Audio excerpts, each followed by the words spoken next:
अच्छे से तैयारी करिए, मुखर्जी नगर जाकर इंडियन फॉरेन सर्विस में हो जाएगा, डिप्लोमेट बनेंगी।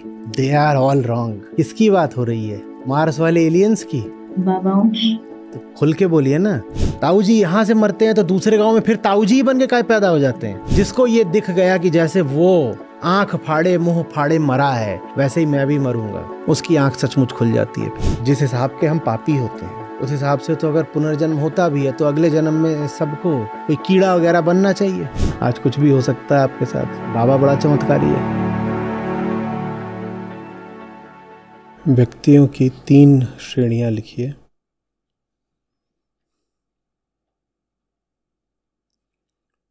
मूढ़,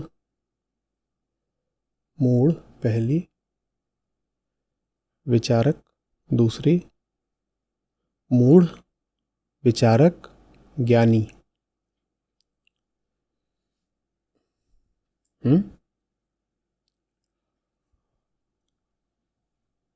इन तीनों में पहले जो 2 हैं इनको उपदेशित किया जाता है, तीसरे को उपदेश नहीं देना पड़ता। तो जो पहला है उसको भी उपदेश दिया जाता है, दूसरे को भी उपदेश दिया जाता है। हालांकि पहले और दूसरे में भी अंतर है, वो भी समझेंगे। और जो तीसरा है उसे कोई उपदेश दिया ही नहीं जाता।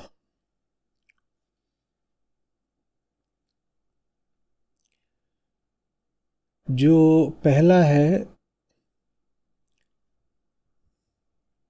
उसी के आगे ऐसे लिख रहे हैं, टेबल ही बना लीजिए, तो आगे लिख दीजिए कि वो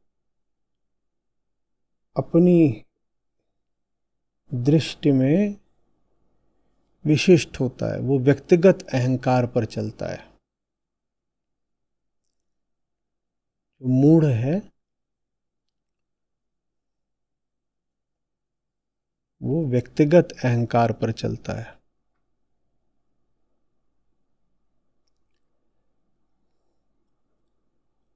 विचारक जान जाता है कि वो विशिष्ट नहीं है, वो वृत्ति है, कि उसके साथ जो कुछ भी हो रहा है, उसके विचार, उसके संबंध, उसकी भावनाएं, उसकी कामनाएं, उनमें कोई विशिष्टता नहीं है, वो सार्वजनिक हैं। तो इसलिए फिर विचारक व्यवस्थाएं देखना शुरू कर देता है, और जो मूढ़ होता है वो व्यक्तित्व से आगे नहीं बढ़ पाता। विचारक सिस्टम्स पर पहुंच जाता है, और जो मूढ़ होता है वो लिटिल सेल्फ पर ही रह जाता है। तो मूढ़ से विचारक तक की यात्रा वास्तव में व्यक्ति से व्यवस्था तक की और सेल्फ से सिस्टम तक की यात्रा है। मूढ़ आदमी को व्यवस्था समझाना, ऑर्डर, सिस्टम बड़ा मुश्किल होगा, वो पालन ही नहीं कर पाएगा। वो कहेगा मेरा अपना हिसाब है, अपने हिसाब से चलता हूं।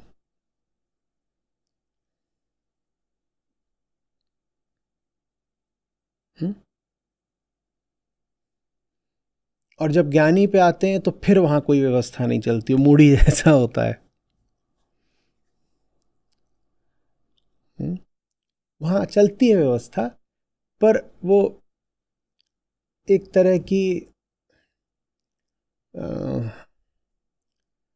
कल्पनातीत व्यवस्था होती है, वो अनायोजित व्यवस्था होती है।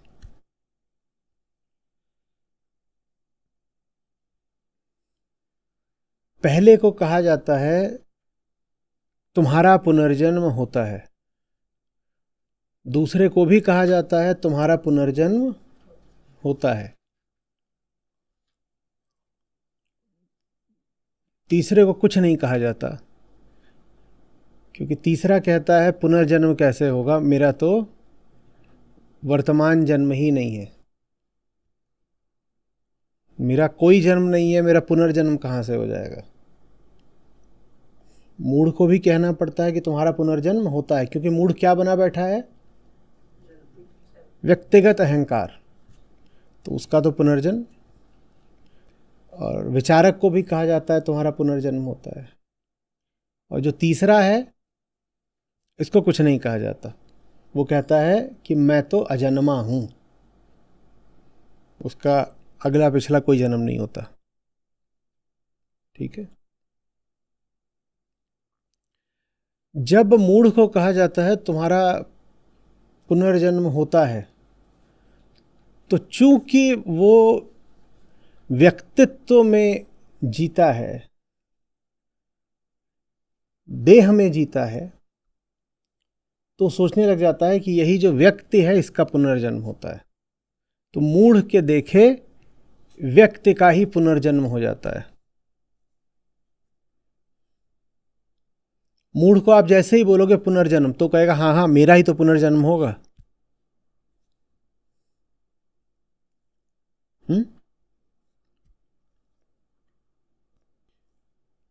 विचारक को जब बोलोगे पुनर्जन्म होता है, तो वो कहता है हाँ, जो अहम वृत्ति है वो बार बार जन्म लेती रहती है, क्योंकि जो भी प्राणी जन्म लेता है उसमें अहम वृत्ति पाई जाती है। ये हमने विचार करा है, ये हमने देखा है कि जो भी प्राणी जन्म लेता है वो क्या बोलता है, मैं। तो ये अहम वृत्ति ही है जो बार बार जन्म लेती रहती है, तो अहम वृत्ति का पुनर्जन्म होता है। अब जो ज्ञानी है उसे उपदेश की जरूरत नहीं, और मूढ़ को उपदेश देने से लाभ नहीं, तो उपदेश सिर्फ विचारक को दिया जाता है। तो इसका मतलब पुनर्जन्म का क्या अर्थ निकले जब भी आपसे कहा जाए कि पुनर्जन्म होता है, अहम वृत्ति बार बार जन्म लेती है। ठीक है। लेकिन संयोग या कहिए दुर्भाग्य ये रहा कि जो ऊंचे से ऊंचे उपदेश हैं वो भी पुस्तकों के माध्यम से या किसी और तरीके से किनके कानों में पड़ गए, जो मूढ़ हैं। और जब मूढ़ों के कान में बात पड़ गई कि पुनर्जन्म होता है, तो मूढ़ ने तुरंत उसका क्या अर्थ किया, मेरा ही तो पुनर्जन्म हो जाएगा।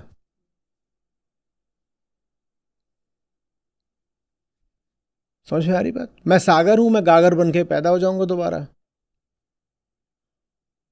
मैं राजू हूं, मैं अभी मरूंगा फिर काजू बन के पैदा हो जाऊंगा। समझ में आ रही बात? सुरेश दावा कर रहे हैं कि पिछले जन्म में रमेश थे। वो इसलिए क्योंकि वो बात ऐसे ने सुन ली जिसके लिए वो बात कभी थी ही नहीं। पुनर्जन्म की बात अगर ज्ञानी सुनेगा तो भी बात व्यर्थ गई, व्यर्थ गई पर नुकसान नहीं हुआ, क्योंकि ज्ञानी को आप अंडमंड कुछ भी सुनाओ उसे फर्क तो पड़ता नहीं।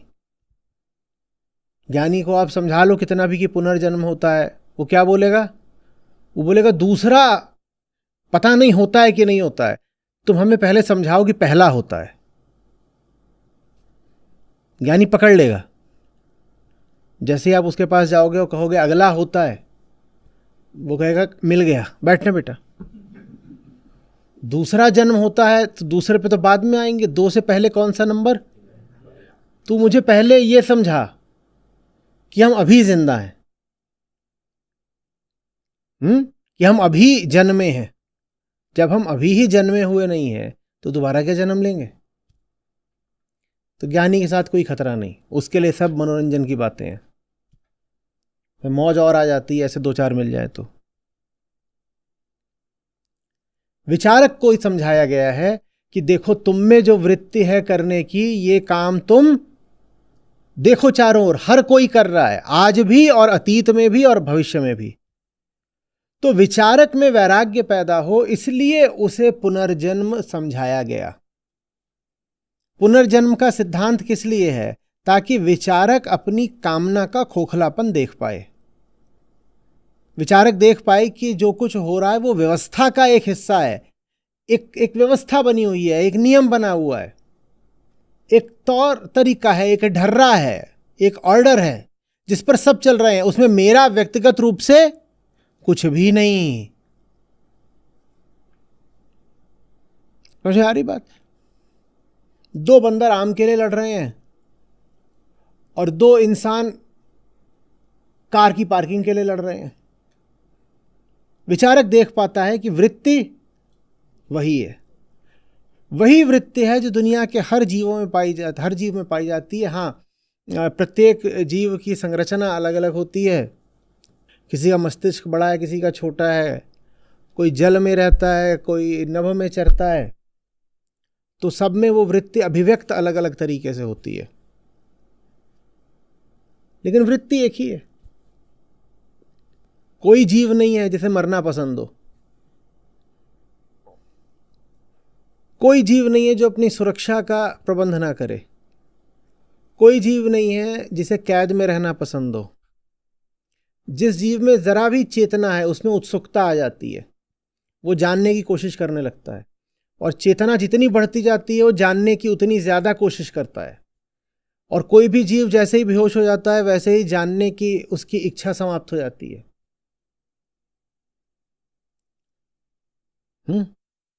और जब जानने की बात आती है तो सब जीव जानने क्या निकलते हैं? यही कि कामना की पूर्ति कैसे हो सकती है। देखो कि जो तुम कर रहे हो वही काम एक मछली भी कर रही है, एक पक्षी भी कर रहा है, एक चींटी भी कर रही है, एक टिड्डा भी कर रहा है। देखो। और जब विचारक ये देखता है तो वो कामना के प्रति उदासीन हो जाता है।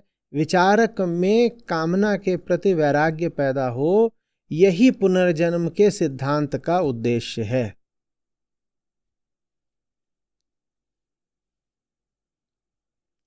बहुत ऊंचा और बहुत उपयोगी है पुनर्जन्म का सिद्धांत। कितनी जबरदस्त बात है। तू जिस राह चल रहा है उस राह तेरे से पहले करोड़ों चल गए और देख सब धूल हो गए।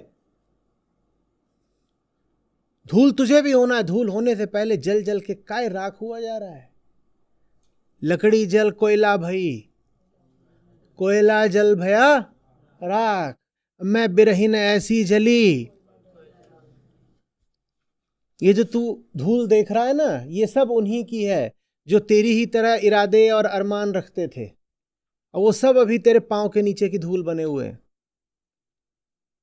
विचारक ये देख पाता है, उसमें वैराग्य पैदा होता है। वो अपनी कामनाओं के प्रति फिर थोड़ा अगंभीर हो जाता है, कामनाओं को महत्व देना थोड़ा कम कर देता है।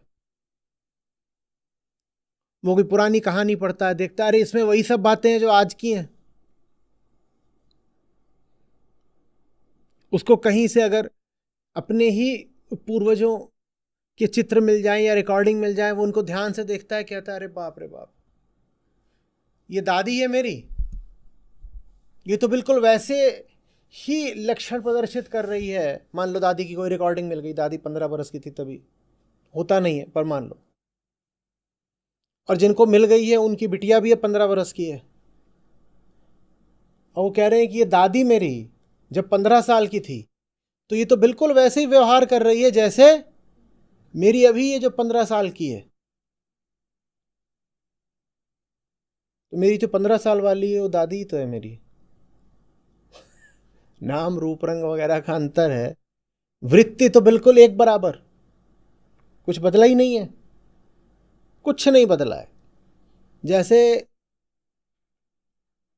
अलग अलग चेहरों के पीछे कोई एक ही प्राणी है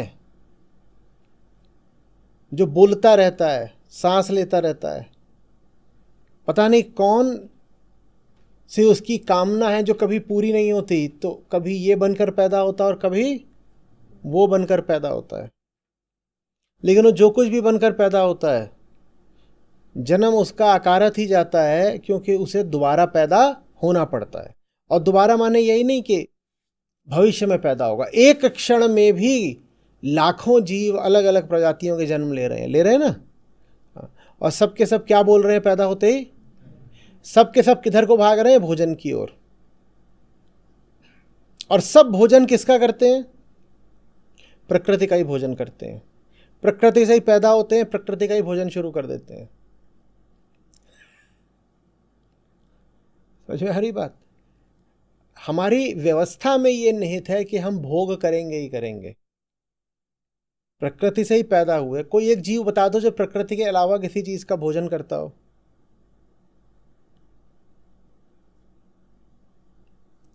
कोई एक जीव बता दो जो बिल्कुल दूसरे जीव को मारे बिना भोजन कर सकता हो।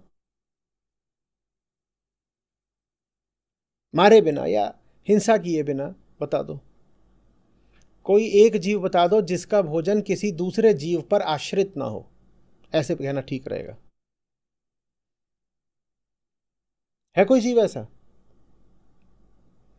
तो एक ही है लगता है कोई। चाहे वो मच्छर हो और चाहे बब्बर शेर हो, इन दोनों आकारों के पीछे कोई एक ही है जो बोल रहा है मैं। उसको बोलते हैं। तो ये जब देख पाता है विचारक, तो वो बड़ा फिर राहत का अनुभव करता है। वो कहता है चलो ठीक है, हमें रिहाई मिली। हमारी कोई व्यक्तिगत जिम्मेदारी है ही नहीं ये सब कामनाएं पूरी करने की, क्योंकि जो कामना मुझे है वही उसको भी है, वही उसको भी है, वही उसको भी है। तो यहाँ कौन सी खास चीज हो रही है? यहाँ कौन सी अद्भुत चीज हो रही है? यहाँ कौन सी विलक्षण चीज हो रही है? तो पुनर्जन्म का सिद्धांत फिर से अच्छे से समझिए। मूढ़ के लिए है, ज्ञानी के लिए है, किसके लिए है? उसको हम जिज्ञासु या मुमुक्षु भी बोल सकते हैं। ठीक है? न तो वो मूढ़ के लिए है। मूढ़ माने कौन? जो बंधन में मौज मनाता हो उसको मूढ़ बोलते हैं।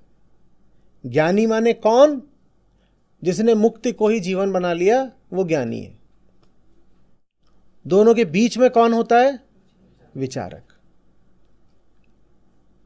जो है तो बंधन में, पर लालसा मुक्ति की रखता है, तो उसको पुनर्जन्म का सिद्धांत दिया गया। लेकिन यही पुनर्जन्म का सुंदर, ऊंचा, लाभप्रद सिद्धांत जब आम जनता के हाथ में पड़ जाता है, मूढ़ों के हाथ पड़ जाता है, तो वो इसका क्या अर्थ लगाते हैं? हम ही हैं जो आगे पैदा हो जाएंगे। तो अर्थ का अनर्थ हो जाता है। वो फिर जीवात्मा वगैरह की बातें करने लगते हो। कहते हैं हमारे भीतर एक चिड़िया रहती है, हम मरेंगे तो चिड़िया उड़ जाएगी, फिर वो चिड़िया हमारी वाली जाके किसी और देह में प्रवेश कर जाएगी और फिर वो हमारा अगला जन्म होगा। बात आ रही है? अब अगर यहां पर उपदेश दिए जा रहे हैं अष्टावक्रजनक संवाद में, तो ये उपदेश क्या किसी मूढ़ को दिया जा रहा है? उपदेश किसको दिया जा रहा है? विचारक को। बड़ा उच्च कोटि के विचारक। तो मुमुक्षु भी कोई छोटे मोटे नहीं है, जनक जैसे। समझ रही? तो उनको जब पुनर्जन्म बोला गया तो उससे आशय क्या है? कि देखो कि चारों तरफ प्रकृति में वही वही तो हो रहा है जो तुम दिन भर करते रहते हो। तो तुम्हें समझ में क्यों नहीं आ रहा कि ये सब एक विशाल यांत्रिक तंत्र है? तुम क्यों इसमें दुख झेल रहे हो?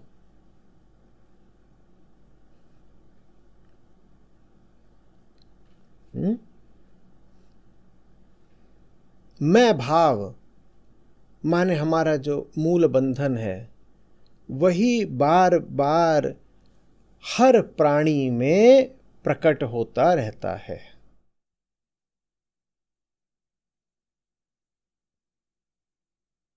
जीव नहीं जन्म लेता, अहम वृत्ति ही बार बार जन्म लेती रहती है। और वो अहम वृत्ति 70 तरीके की नहीं होती, वृत्ति तो एक ही है। तो आप ये नहीं कह सकते कि रमेश पुनर्जन्म लेकर सुरेश बन गया। अहम वृत्ति थी जो रमेश बनी, और अहम वृत्ति थी जो, वो अहम वृत्ति तो भाई मीना भी बन रही है, और सकीना भी बन रही है, और अल्फ्रेड भी बन रही है, वही है। तो अगर सुरेश कहना भी चाहता है कि मेरा पुनर्जन्म हुआ है, तो पुनर्जन्म सिर्फ रमेश के रूप में नहीं हुआ है बेटा, तुम्हारा पुनर्जन्म ना तिलचट्टे के रूप में भी हुआ है, छिपकली के रूप में भी हुआ है, मछली के रूप में भी हुआ है, अल्फ्रेड के रूप में भी हुआ है, मीना सकीना के रूप में भी हुआ है। समझ में आ रही बात? और अगर पूरे ब्रह्मांड में कहीं और जीवन हो तो उन एलियंस के रूप में भी हुआ है।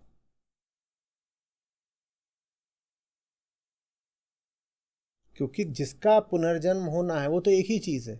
और जो भी कोई कहीं भी जन्म ले रहा है, चाहे आज, चाहे आने वाले कल, चाहे बीते हुए कल, वो वही है जिसने जन्म लिया। और कभी कोई जन्म लेता नहीं, एक ही है जो जन्म लेता है। पर चूंकि वो जब जन्म लेता है तो उसका रूप, रंग, देह वगैरह अलग अलग होता है, तो हमें भ्रम हो जाता है कि किसी नई चीज ने जन्म लिया है। किसी नई चीज ने जन्म लिया। जो तुम्हारे रूप में जन्मा था वही दोबारा तुम्हारी संतान के रूप में जन्म गया है। जो माँ और बाप के रूप में जन्मा था वही जन्म ले गया है अब संतान के रूप में, और अपनी संतान के रूप में नहीं। वो तुम गाय रखे हुए हो, वो गाय ने भी जो बछड़ा जन्मा है वो तुम्हारे मरे हुए दादा का पुनर्जन्म है। क्योंकि दादा भी क्या बोलते थे, और तुम्हारी बकरी का बच्चा भी क्या बोलता है, मैं। वो दादा ही है जो बकरी का बच्चा बन के आ गए हैं। जो ही पैदा होते ही बोले मैं। वो सब एक दूसरे के पुनर्जन्म है, सब एक दूसरे के पुनर्जन्म है। तो पुनर्जन्म या तो ये कह दो कि वैसे होता नहीं है जैसे हम सोचते हैं, नहीं तो दूसरा तरीका ये कहने का कि साहब आप गलत सोच रहे हैं कि सुरेश रमेश बन गया। सुरेश रमेश ही नहीं बना, सुरेश क्या क्या बन गया। सुरेश सिकंदर महान बन गया, सुरेश अशोक बन गया, सुरेश अकबर बन गया, सुरेश रजिया सुल्तान बन गया। वो जितने डायनासोर मरे थे वो मरे नहीं है, वो सुरेश ही बन के पैदा हुए थे। जो ही पैदा हुआ या पैदा हो रहा है वो एक ही है। जितने पैदा हो रहे हैं वो सब एक हैं। इसे कहते हैं पुनर्जन्म। जितनी भी लहरें हैं सब सागर हैं, इसको बोलते हैं पुनर्जन्म।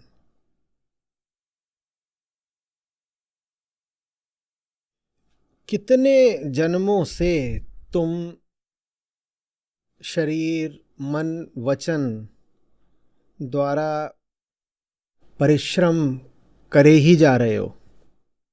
अब तो विरक्त हो जाओ। अष्टावक्र गीता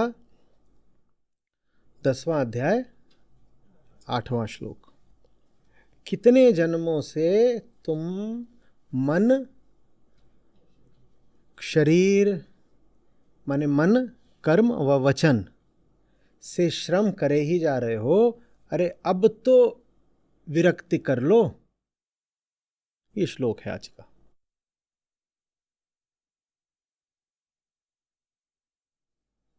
समझ में आई बात?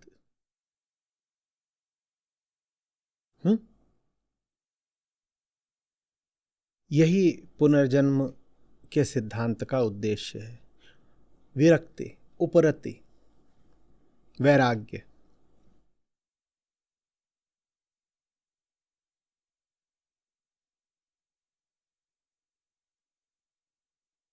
मूढ़ स्वयं को खास समझता है। वो सोचता है मेरे जैसा कोई नहीं। विचारक की पहचान ये है कि वो दूसरे में अपने आप को देखकर दूसरे से सीख लेता है और दुख को देखकर दुख से बच जाता है। मूढ़ को उसका अपना दुख भी कुछ नहीं सिखा पाता। विचारक दूसरे के दुख को देखकर अपने दुख से बच जाता है।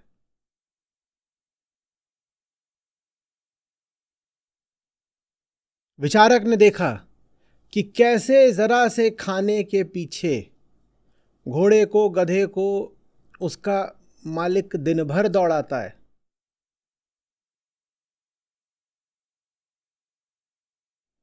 और वो पशु दौड़ता जाता है इस उम्मीद में कि रात में थोड़ा सा भोजन पा जाऊंगा। वो उस पशु में अपना जीवन देख लेता है, और अपना जीवन उस पशु में देख करके फिर दुख से बच जाता है। वो कहता है जो उसके जीवन में चल रहा है वही तो मेरे जीवन में चल रहा है, मुझे नहीं चलाना। जो मैं हूं वही वो है, जिसने मुझ में जन्म लिया है उसी ने उसमें जन्म लिया है, इसीलिए उसकी जो स्थिति है वही मेरी स्थिति है। हम ये नहीं कह रहे कि उसके 4 टांगे हैं तो हमारे भी 4 टांगे हैं, वो सब शारीरिक भेद हैं, अपनी जगह हैं, लेकिन वृत्ति के तल पर घोड़ा और मनुष्य एक हैं बिल्कुल। कितना श्रम करा जा रहा है, यही बात आज स्टॉकर कह रहे हैं। कितना दौड़े हो तुम, कितना तुमने श्रम करा है, मिला तुम्हें कुछ नहीं है। देखो, समझो और मुक्त हो जाओ। कृतो स्मर कृतम स्मर, देखो समझो मुक्त हो जाओ। देखो कि कितनी बार ये सब हुआ है, और यही नहीं कि अपने जीवन को देखो, ये पूरा अस्तित्व तो उपलब्ध है अवलोकन के लिए। देखो कि यहाँ क्या चल रहा है, जिसके साथ जो कुछ भी चल रहा है वो तुम्हारे साथ ही चल रहा है, क्योंकि जो वृत्ति दूसरों में है वही तुम में है। हर जीव के साथ जो हो रहा है वो तुम्हारे साथ भी हो रहा है, क्योंकि एक ही वृत्ति है जो सब जीवों में मैं बोलती है।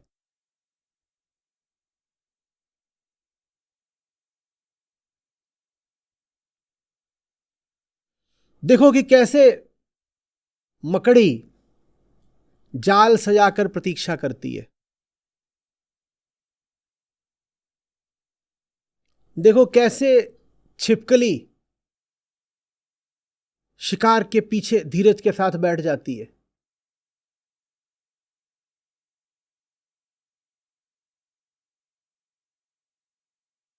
देखो कैसे मगरमच्छ अचानक झपट्टा मार करके पानी पीने वाले पशु को पानी के भीतर खींच लेता है। देखो कि यही सब तुम्हारे साथ भी हो रहा है, और यही सब तुम स्वयं भी कर रहे हो। कुछ नया नहीं कर रहे तुम, और जब तुम कर कुछ नया नहीं रहे तो तुम्हें परिणाम कैसे नया मिलेगा। और जो कुछ भी तुम कर रहे हो, ये हाड़ तोड़ मेहनत, ये कर किस उम्मीद में रहे हो कि वो नया परिणाम मिल जाए जो आज तक नहीं मिला किसी को। वो नया परिणाम कौन सा है? मुक्ति। तुम मांग नया परिणाम रहे हो, लेकिन जिह्वा से, कर्मेंद्रियों से और मन से कर्म वही सब कर रहे हो जो बाकी लोग भी करते हैं, अतीत में भी, भविष्य में भी, वर्तमान में भी। वही सब तुम करे जा रहे हो जो हर कोई करता था और कर रहा है, लेकिन तुम परिणाम की आकांक्षा रखते हो नई। नया परिणाम कैसे मिल जाएगा? यही समझाने के लिए पुनर्जन्म का सिद्धांत ज्ञानियों ने हमको दिया। पुरानी राहों पर चलते हुए नई मंजिल तक कैसे पहुंच जाओगे? वही जो पुरानी राह है उस पर बार बार चलने को कहते हैं पुनर्जन्म और पुनर्मरण। एक ही राह पर चल दिए तो पुनर्जन्म हो गया, वही राह थी वो खत्म हो गई, तुम्हारे लिए पुनर्मरण हो गया।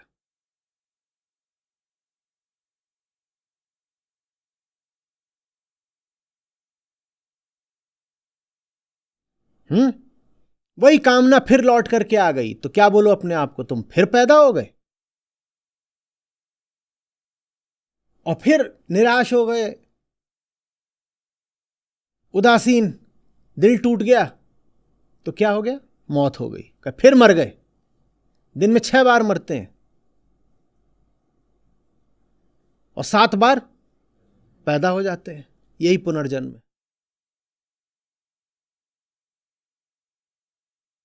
और हर बार इस उम्मीद के साथ पैदा होते हैं कि जो पिछली बार नहीं हुआ वो इस बार हो जाएगा। कैसे हो जाएगा? कर्ता वही, कर्म वही, तो कर्म फल अलग कहां से आ जाएगा? पागल।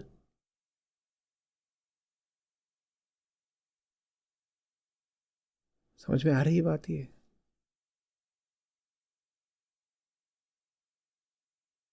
तो जो सीखना चाहता है उसके लिए पूरा जीवन खुली किताब हो जाता है। वो अपनी जिंदगी को देखता है, जो कुछ भी उपलब्ध है बाहर देखने को सब कुछ देखता है, और जहां कहीं देखता है वो स्वयं को ही देखता है। वो कहता है ये मैं ही मैं है।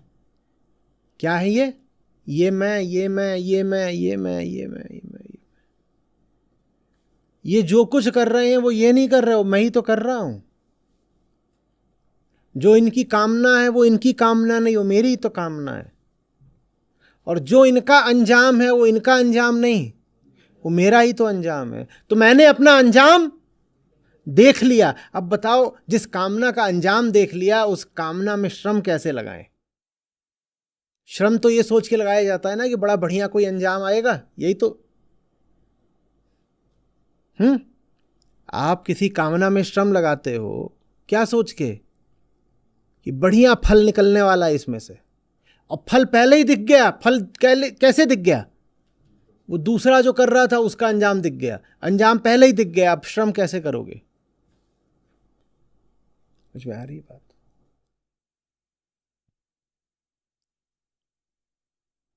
इससे विरक्ति आ जाती है। जब मैं वही हूं और जब मैं वही सब कुछ कर रहा हूं जो वो कर रहा है, तो जो उसका अंजाम हुआ है वही मेरा भी तो होना है।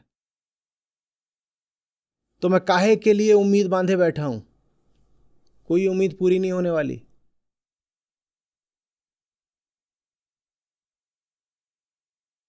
और जो उम्मीदें पूरी होंगी वो उतनी ही पूरी होंगी जितनी उसकी हुई हैं, और जितनी उसकी हुई हैं उतने में तो उसे संतुष्टि मिली नहीं। देखो कैसे मुंह फाड़ के मरा है। बहुत बार होता है, मर जाता है मुर्दा कहीं मुंह फाड़े फाड़े, अब अकड़ जाता है तो बंद भी नहीं होता, तो बांधते हैं। फिर कहते हैं बड़ा भद्दा लग रहा है, मर गया अभी मुंह खोले हुए।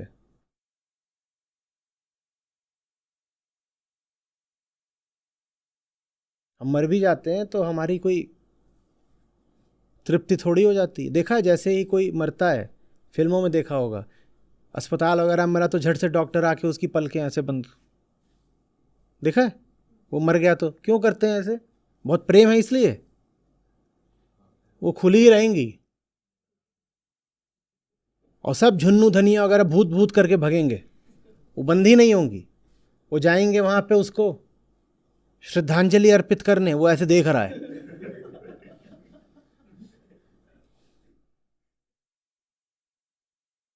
खट से जैसे ही मरता है ऐसे ही बंद करते हैं, भाई अभी बंद कर दो तो हो जाएगा, नहीं तो ये भी अकड़ जाती हैं, पलकें भी। जब सब कुछ अकड़ता है तो इनकी भी जो मांसपेशियां होती हैं वो भी अकड़ जाती हैं, बंद ही नहीं होंगी। अब फिर मुंह भी खुला है। जिसको ये दिख गया कि जैसे वो आंख फाड़े मुंह फाड़े मरा है, वैसे ही मैं भी मरूंगा, उसकी आंख सचमुच खुल जाती है। फिर वो कहता है वो नहीं मरा, उसकी मृत्यु नहीं हुई है, मेरी मृत्यु हुई है। यही पुनर्जन्म का, पुनर्मरण का सिद्धांत है। उसकी जिंदगी में अपनी जिंदगी देख लो, उसकी मौत में अपनी मौत देख लो।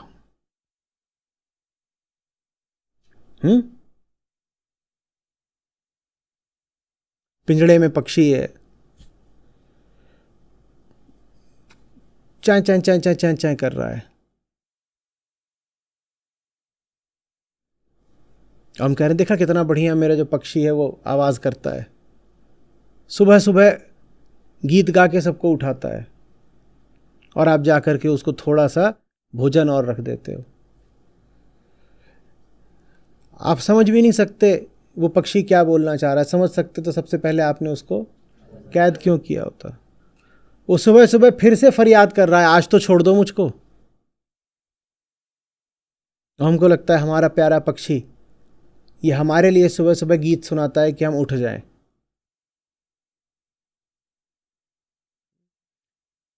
ये देख लेते हो जब तो आप भी समझ जाते हो कि हो सकता है कि एक ही घर में दो लोग रहते हों पर उनमें रिश्ता मालिक और पंछी का हो। पंछी को लग रहा हो कि उसे भोजन और सुरक्षा मिल रही है और मालिक को लग रहा हो कि मैंने अपने पंछी को कितना खुश रखा है।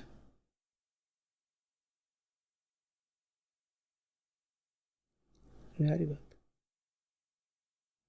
किसकी तो है वो पंक्ति,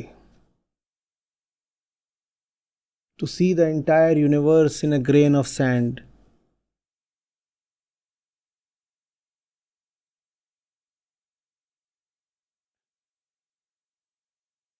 वो खोजिएगा। और एक और है जिन्होंने कहा है कि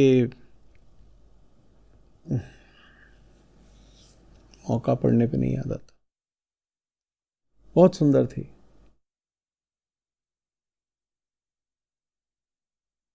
किसी पक्षी को लेके आई थी कि जब एक एक कोई किसी चिड़िया का नाम लिया है उन्होंने कि जब एक वो पक्षी है वो रोता है तो पक्षी नहीं रो रहा,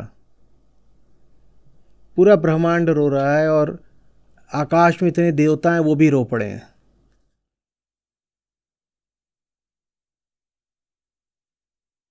क्योंकि वो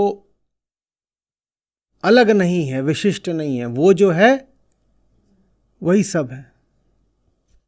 कुछ मिला दीजिए। वॉल्ट विटमैन की है ना।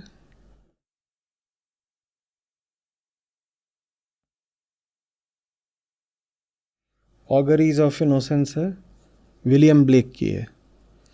हाँ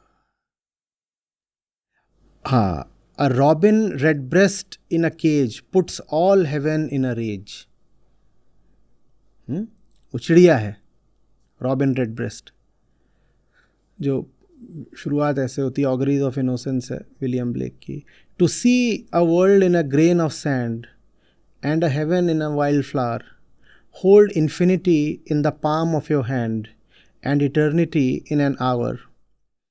A robin redbreast in a cage puts all heaven in a rage. बहुत सुंदर है, बहुत लंबी कविता है, पढ़िएगा आनंद रहेगा। और इसमें से आपके जो सबसे मनस्पर्शी पंक्तियां लगें उनको कम्युनिटी पे लिखिएगा। कभी कभी कुछ सार्थक भी लिख दिया करिए कम्युनिटी पे।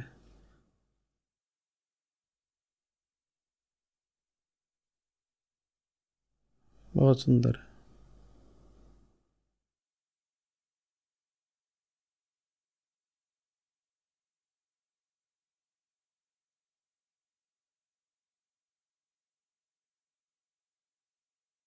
तो जब दिखने लग जाता है कि जिस दिशा में तुम प्रयत्न कर रहे हो उस दिशा में तो सृष्टि के प्रत्येक जीव ने प्रयत्न करा है तुमसे पहले। जैसे कोई व्यवस्था ही हो जो सबसे ये करवा रही हो, और जिस किसी ने भी उस दिशा में प्रयत्न कराया, कदम बढ़ाया है, उसे हार, असफलता, निराशा, दुख यही मिले हैं। तो उसके बाद जो हमारे श्रम की साधारण दिशा होती है वो बदल जाती है, दिल उचट जाता है। इसी को वैराग्य बोलते हैं। बड़ी हसरत के साथ कुछ कर रहे थे, अंजाम पहले ही स्पष्ट हो गया, अब कैसे करें। अब चाहें भी तो भी वो हसरत पैदा नहीं होती। समझ में आ रही है बात?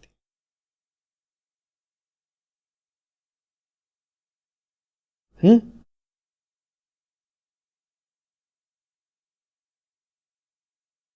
जैसे आप एक गाड़ी खरीदने जाओ और कहीं से कोई दिव्यदर्शी आकर के आपसे कहे कि अपनी गाड़ी की तस्वीर देखना चाहोगे आज से 1 हफ्ते बाद की। आप कहें क्या दिखाओ, तो वो दिखाए कि सड़क के किनारे पलटी पड़ी है, और उसकी खिड़की में से एक हाथ ऐसे बाहर निकला हुआ है, कुछ पहचान ही नहीं जा रहा किसका हाथ है, कटा फटा सा है, खून ये वो, बस उसमें एक अंगूठी है और आप ऐसे देखते हो अपनी अंगूठी। अब खरीदोगे कार?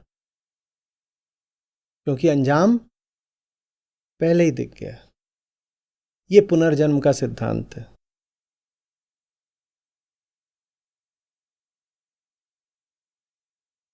हम्म। आदि शंकराचार्य कहते हैं भज गोविंदम मूढ़ मते, कहते हैं कि तुम इतनी बार जन्म लिए, इतनी बार मरे, हर बार तुम्हारा किस्सा वही रहा और तुम अभी भी सीख रहे नहीं हो। उल्टे तुम खुश और हो जाते हो। मूढ़ों वाला अर्थ कि अभी हम मर नहीं रहे, अभी हमारा अगला जन्म हो जाएगा तो हम मर के भी नहीं मरेंगे। तो जितने कुकर्म करने हैं कर लो, पुण्य कमाने का, प्रायश्चित करने का आगे मौका मिल ही जाएगा। जैसे आदमी कहता है ना, आज जितना खाना है खा लो, माल स्वादिष्ट है, कल व्रत रख लेंगे, कल ट्रेडमिल पे 15 मिनट और लगा देंगे, आज जितना खाना है खा लो। मूढ़ों ने पुनर्जन्म का अर्थ बना लिया एक अनंत भविष्य। छोटा मोटा भविष्य ही बड़ा नुकसान कर देता है, और अगर पुनर्जन्म का मतलब बन जाए अनंत भविष्य कि अभी फिर एक जन्म और फिर एक और फिर अनंत भविष्य, तो बड़ा भारी नुकसान हो जाएगा। वर्तमान से जिम्मेदारी बिल्कुल हट जाएगी। बिल्कुल। आपको अगर पता रहे कि आपकी परीक्षा अनंत भविष्य में होनी है, आपके पास तैयारी करने के लिए अनंत समय है, तो आप आज कितनी पढ़ाई करोगे? तो बस जिसको लगता है कि आज ही मौत नहीं आ रही, वो सब जिम्मेदारी से मुक्त हो जाता है। तो मूढ़ ने पुनर्जन्म का अर्थ ये बना लिया कि मौत तो कभी आनी ही नहीं है, मैं मर के भी नहीं मरूंगा।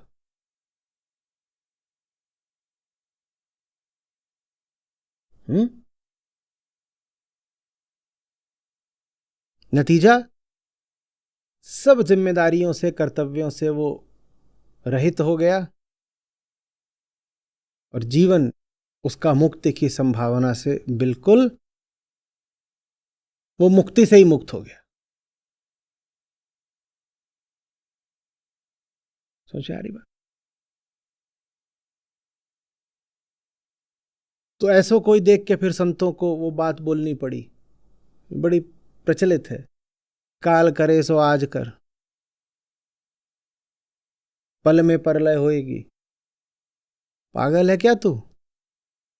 और ये भी नहीं कि कुछ घंटों के लिए टाल, आज करे सो अब, अभी कर। ये बात उन्हीं को बोली गई जिन्हें पुनर्जन्म का सिद्धांत समझ में नहीं आया था, और जिन्होंने पुनर्जन्म का क्या मतलब लगा लिया था कि यहाँ से कोई अगला लोक आता है, स्वर्ग मिलेगा या नर्क मिलेगा, नहीं तो अगला जन्म हो जाएगा कहीं और, हम इंसान बन के या रीछ बन के या बिच्छू बन के, कुछ बन के पैदा तो होंगे दोबारा। उनको ठीक है, जब अभी तो बहुत समय बाकी है, आज पढ़ाई करके क्या करना है, भी बहुत समय बाकी, आगे कर लेंगे, जो भी अच्छे काम है आगे कर लेंगे। और आज अगर अच्छे काम कर भी रहे हैं तो वो इसी लालसा में, इसी कामना में कि आगे अच्छा परिणाम मिलेगा। कब अच्छा परिणाम मिलेगा? कह रहे हैं या तो अभी 1-2 साल में मिल जाएगा, 1-2 साल में नहीं मिला तो वो जो पूरा हमने पुण्य का बोरा तैयार करा है उसको अगले जन्म में भुनाएंगे। खूब अभी पुण्य करो, इससे अगले जन्म में अमीर आदमी के घर पैदा होगे, मस्त भोगने को मिलेगा। समझ में आ रही? तो फिर ज्ञानियों को मजबूर होकर के कुछ ऐसा कहना पड़ा जो बड़ा विचित्र लगता है। उन्होंने कहा कि जितना जरूरी है कि सुपात्र के कान में ज्ञान का शब्द पड़े, बोले उतना ही जरूरी है कि कुपात्र के कान में ज्ञान का शब्द बिल्कुल न पड़े। बोले दोनों बिल्कुल जरूरी है, बल्कि जो दूसरी बात है वो और ज्यादा जरूरी है कि जिसमें पात्रता ना हो उसके कान में ज्ञान पड़ना ही नहीं चाहिए। उसे चाहिए ही नहीं, तुम उसे क्यों दे रहे हो जबरदस्ती? तुम उसे अगर ज्ञान दोगे तो वो उस ज्ञान का जबरदस्त दुरुपयोग करेगा, वो अपनी ही हानि कर लेगा। वो हो सकता है अभी बंधन में हो, पर आप उसे ज्ञान दोगे तो वो ज्ञान को और गाढ़ा बंधन बना लेगा। तो फिर उसे क्या दें, उसे क्या दें? कुछ समझ में ना आए क्या दें। तो उत्तर मिलता है जब हम पंचतंत्र जैसी किताबों की ओर देखते हैं, तो उसमें विष्णु शर्मा है और कहीं कोई राजा है, उनका नाम नहीं याद मुझे भी। तो राजा जाते हैं विष्णु शर्मा के पास, कहते हैं ये तीन मेरे नालायक पैदा हो गए हैं, इनका करना क्या है? बोले इनको इतना ज्ञान दे दिया, इनका ज्ञान दे दिया, नहीं कुछ नहीं समझ में आता, जानवर है बिल्कुल। बोले मेरा सर फटा जा रहा है कि मेरे राज्य का क्या होगा, क्योंकि इन्हीं में से किसी को मुझे अब राजा बनाना है और मैं बूढ़ा, मैं मर जाऊंगा, ये राजा बनेंगे, ये मेरी प्रजा का क्या करेंगे? और एक से एक बड़े पंडित और ज्ञानी मेरे पास, जितना मैं इनको ज्ञान की घुट्टी दे सकता था सब दी, इन्हें कुछ नहीं समझ में आता। तो विष्णु शर्मा ने कहा क्या है ये? बोले जानवर है, पशु। बोले ठीक, मैं इन्हें पशुओं की कहानियां सुनाऊंगा। बोले पशु के लिए पशु का रास्ता। बोले इन्हें श्लोक सुना के नहीं होगा, इन्हें पशुओं की कहानियां सुनाओ।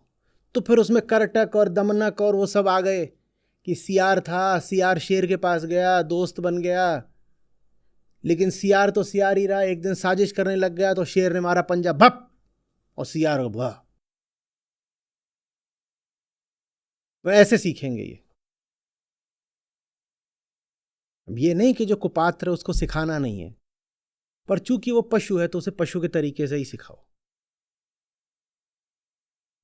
और कथा कहती है कि ये कहानियां सुन सुन के वो जो तीनों थे नालायक, वो अद्भुत ज्ञानी बन गए।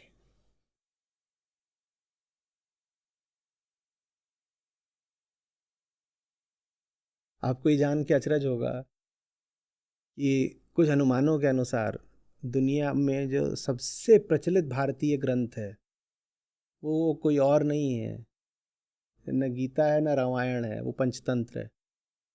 बल्कि दुनिया भर में जो पुराने ग्रंथ हैं सबसे प्रचलित, उनमें बाइबल के बाद पंचतंत्र का नंबर आता है, क्योंकि ज्यादातर लोग दुनिया में क्या है? पशु। तो जो कहानियां वो सबको बिल्कुल भा जाती, कहते यही हमारा ही काम चल रहा है, ये हम ही हैं।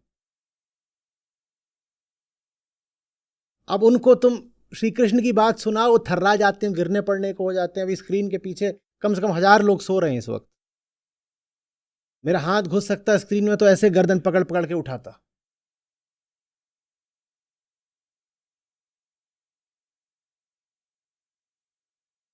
और पंचतंत्र की अभी कहानियां शुरू हो जाएं, देखिए कैसे सब है। अच्छा, फिर क्या हुआ? फिर मगरमच्छ की बीवी ने उससे कहा कि ये जो तुम्हारा दोस्त है बंदर, ये पेड़ पे रहता है और मीठे मीठे आम खाता है। हाँ प्रिय, वो पेड़ पे रहता है और मीठे मीठे आम खाता है। तो इतने मीठे मीठे आम खा के उसका कलेजा कितना मीठा हो गया होगा। हाँ प्रिय, हो तो गया होगा। तो मतलब नहीं समझे क्या अभी? नहीं प्रिय, पर वो मेरा दोस्त है। अगर वो दोस्त है तो उसी के साथ रहो, फिर मेरे पास मत आना। अच्छा मैं कुछ करता हूं। बंदर भाई, तुम्हारी भाभी ने तुम्हारे लिए दावत रखी है, आओ चलो। बंदर बैठ गया मगरमच्छ के ऊपर। मगरमच्छ उसको लेके चल रहा है। आगे क्या हुआ आप कम्युनिटी पे लिखोगे, मामला भाभी का है।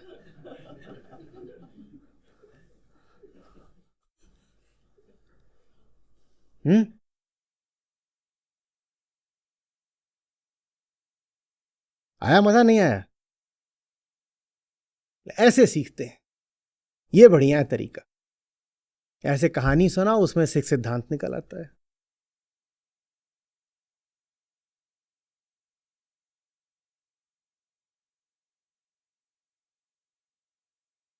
अब ये पुनर्जन्म बता दो तो फिर वही होगा जो पूरे भारतीय समाज का हुआ है।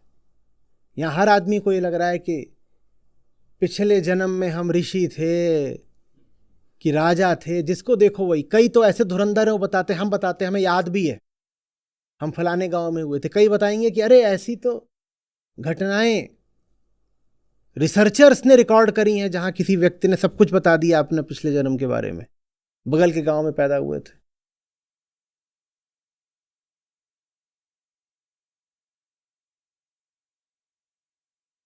जिस हिसाब के हम पापी होते हैं उस हिसाब से तो अगर पुनर्जन्म होता भी है तो अगले जन्म में सबको कोई कीड़ा वगैरह बनना चाहिए। वो भी बिल्कुल एकदम सड़ास वाला। इस तरह के किस्से क्यों नहीं सामने आते?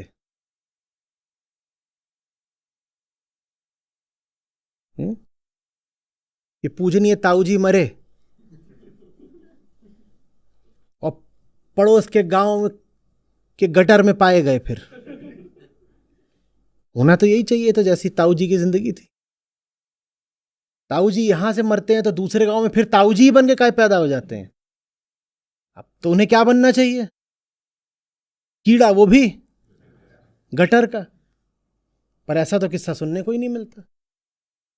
और फिर वो गटर से आवाज दें कि सुनो भतीजे, हम ही हैं वो, और जब तुम छोटे थे तो हम तुम्हारी धोते थे, अब हम छोटे होके पैदा हुए हैं गटर में, तुम हमारी धो दो।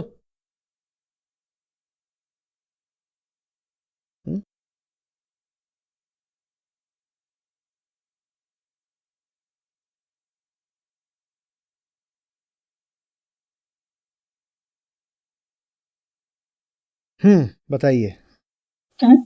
बोलिए बोलिए। प्रणाम सर। तो मेरा क्वेश्चन ऐसा है कि जो साधु बाबा होते हैं, आज के डेट में बहुत सारे साधु बाबा हैं जो अगला जन्म, पिछला जन्म की बातें करते हैं। और इनके जैसे किसी व्यक्ति के साथ अगर इस जन्म में कुछ गलत हो रहा हो तो उसका लिंक पिछले जन्म के कर्मों से कर देते हैं। तो मुझे यही जानना है कि ये क्या सच में ऐसा कुछ होता है या ये सब पाखंड है? भी आपने सत्र सुना तो आपको क्या समझ में आया? मैं तो आपको मानती हूँ, आपकी बातें सही होती हैं, लेकिन फिर कभी-कभी उनकी बातें जब सुनती हूँ तो ऐसा लगता है कि शायद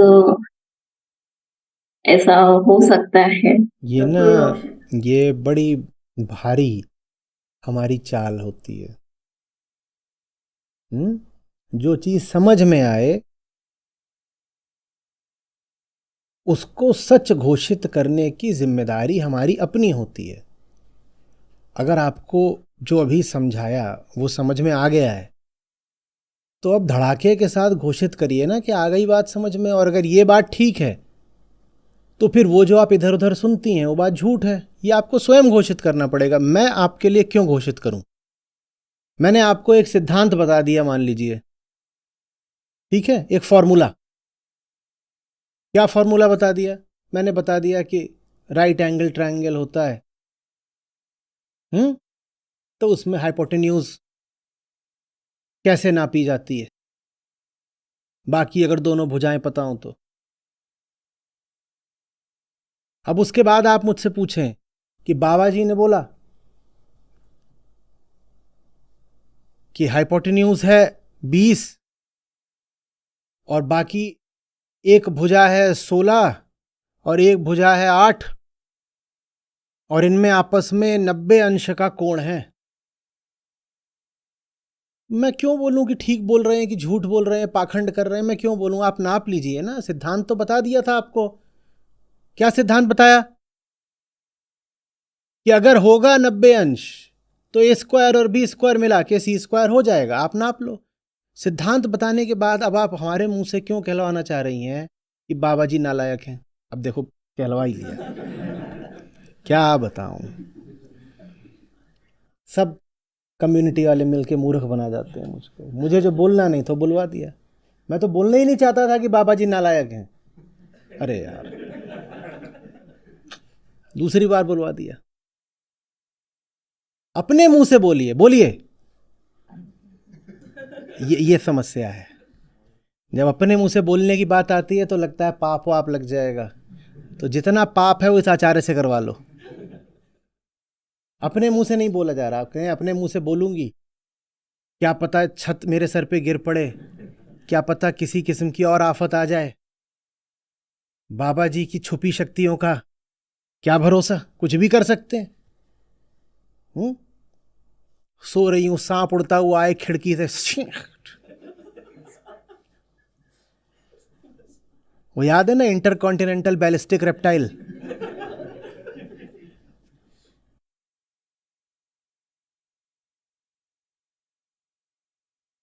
अरे अगर बात समझ में आ गई है तो उसकी ओनरशिप लीजिए ना। फिर वो मेरी बात नहीं है, प्रशांत की बात नहीं है, वो फिर आपकी बात है। आपको उसकी ओनरशिप, मालकियत, जिम्मेदारी लेनी पड़ेगी और आपको घोषणा करनी पड़ेगी। आप फिर ये नहीं बोल सकती कि आचार्य जी बोलते हैं ऐसा। आचार्य जी नहीं बोलते। अगर वो बात सच है तो आप भी बोलती हैं। आप बोलिए मैंने कहा, ये नहीं कि आचार्य जी ने कहा। आप तो मेरे कंधे पे रख के बंदूक चला रहे हो कि जो बात अगर फिर गलत निकले तो किसकी बात गलत निकली? आचार्य जी की। मेरी बात है क्या?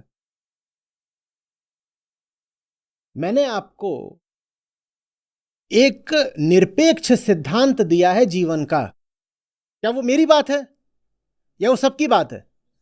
वो सबकी बात है। उसको स्वीकार करिए कि वो आपकी भी बात है और कहिए कि मैं बोल रही हूं। ये क्यों कहती हैं कि आचार्य जी बोल रहे हैं? आचार्य जी ने बिल्कुल भी नहीं बोला कि बाबा नालायक है। मैंने नहीं बोला। किसने बोला? आपने बोला। आप बोल नहीं पा रही। आप क्यों नहीं बोल पा रही? क्योंकि बाबा ऐसे ही नहीं आपको बेवकूफ बनाता। कुछ है हमारे भीतर जो बेवकूफ बनने को बहुत तैयार है। उस बेवकूफी के साथ हमारे जबरदस्त स्वार्थ जुड़े हुए हैं। उन्हीं स्वार्थों के कारण जग आपको ठगता है। आप ठगे जाने को राजी रहते हो, स्वार्थ छोड़ने को राजी नहीं रहते।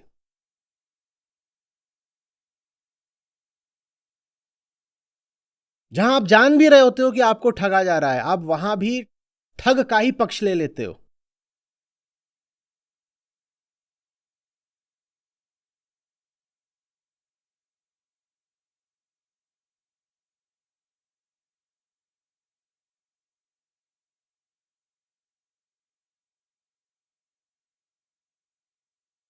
हुँ?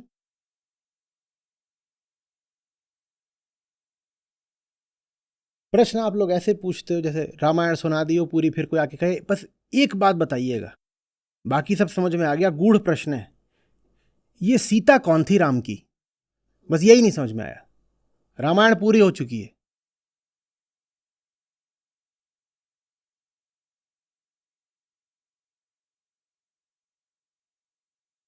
अगर आप समझ गए हो कि एक और एक दो होता है तो आप क्यों पूछने आए हो कि आचार्य जी वो फलाना बताता है कि एक और एक 5 होता है, तो वो सही कह रहा है कि गलत कह रहा है? आप बताओ सही कह रहा है कि गलत कह रहा है, मैं क्या बताऊं?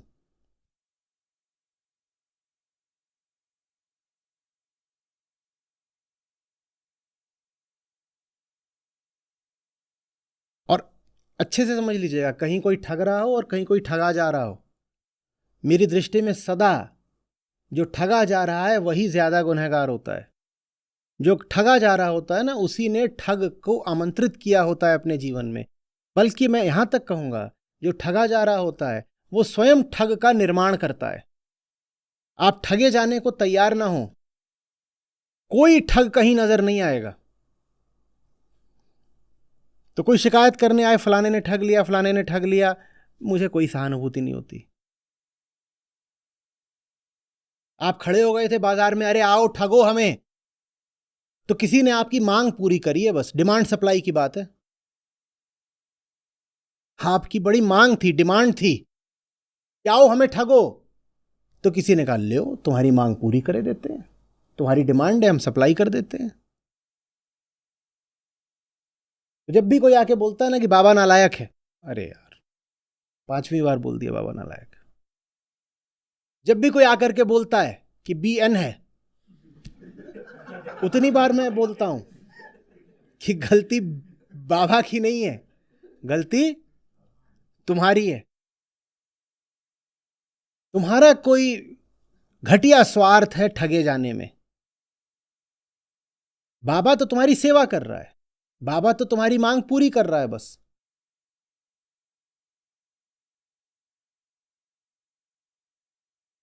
जिस दिन तुम ऐसे हो जाओगे कि हमें अब और ठगे जाना मंजूर नहीं है, उस दिन बाबा बोरिया बिस्तर बाट 9 2 11 गायब, कहीं नहीं दिखेगा बाबा।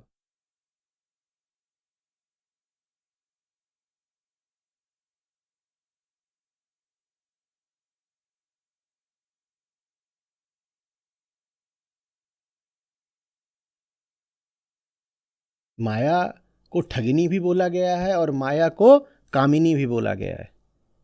अब समझ में आ रहा है कि ठगे जाने के साथ हमारा क्या स्वार्थ है? कामना। इसीलिए उसको ठगिनी भी बोलते हैं और उसको कामिनी भी बोलते हैं। ठगिनी को हटाओगे तो कामिनी को भी हटाना पड़ेगा, और कामिनी से मोह जुड़ा हुआ है, तो फिर ठगिनी को कैसे हटाओगे?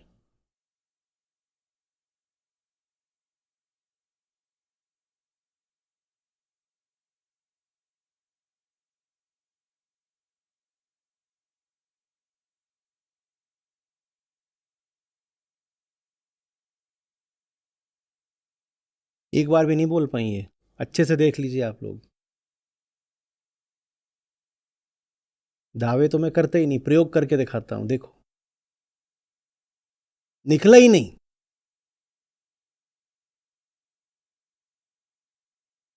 They are all wrong. अच्छे से तैयारी करिए, मुखर्जी नगर जाकर इंडियन फॉरेन सर्विस में हो जाएगा, डिप्लोमेट बनेंगी। They are all wrong. किसकी बात हो रही है? मार्स वाले एलियंस की? बाबाओं की। तो खुल के बोलिए ना। सब बाबा झूठे हैं।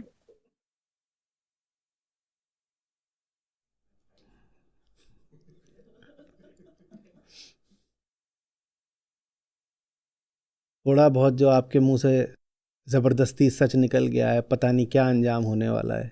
खिड़की अच्छे से बंद करिएगा।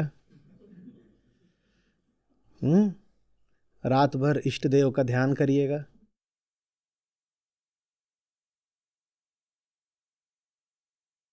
उड़ती गिरती दारू में टुन कैसी भी प्रेतात्मा आ सकती है।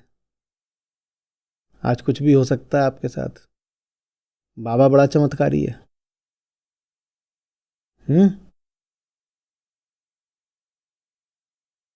रामसे ब्रदर्स होते थे, उनकी हॉरर मूवीज बनती थी, पता नहीं अब बनती हैं कि नहीं। मैं छोटा था तो मुझे डराने के लिए इस्तेमाल की जाती थी। में उनकी एक खास धुन होती थी। हाँ, हाँ, हाँ, हाँ। ध्यान से सुनिएगा आज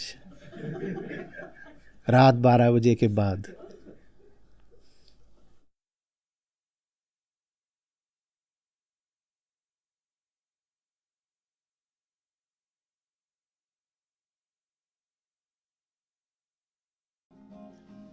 हाड़ जलै ज्यों लाकड़ी, केस जलै ज्यों घास। हाड़ जलै ज्यों लाकड़ी, केस जलै ज्यों घास।